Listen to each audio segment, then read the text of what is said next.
அரிசி கூட அரிசியா இல்லையே, எல்லாம் வெள்ளையாக்கத்தான் பிடிக்குது. கருப்பா இருந்தா யாருக்கும் பிடிக்கல. கருப்பு கவுனி அரிசின்னு ஒரு அரிசி இருக்கா, ஆமா, அது அரசர்கள் சாப்பிட்ட காலம் ஒரு காலம். நம்ம எல்லாம் சாப்பிடவே முடியாது, அவ்வளவு விலை உயர்ந்த அரிசி. அந்த கருப்பு கவுனி அரிசி இன்னைக்கு சாதாரணமாக கிடைக்குது, கிலோ 90 ரூபாய்க்கு கிடைக்குது, வாங்கி சாப்பிடலாம்ல. அது கருப்பா இருக்கு, முழுங்க முடியாது நம்மளால, தொண்டையில எவ்வளவு சிரமப்படுறான் பாத்தீங்களா இல்லையா? அப்ப என்ன ஆகுது, அரிசியை நம்ம நாகரிகத்துக்கு மாறினதுடைய விளைவு பாலிசி பண்றேன், அதை சுத்தப்படுத்துறேன். எப்படி சுத்தப்படுத்துறேன்?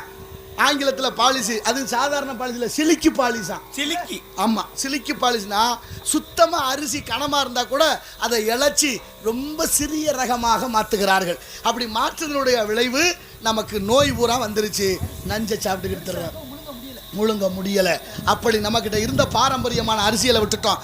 தயவு செய்து வேளாண்மை செய்யக்கூடியவர்கள் தான் இந்த உலகத்தில் இனிமே பெரியவர்களாக ஆக போகிறார்கள். அதனாலதான் வள்ளுவர் கூட சொல்றார், உழுதுண்டு வாழ்வாரை வாழ்வார், மற்றெல்லாம் தொழுதுண்டு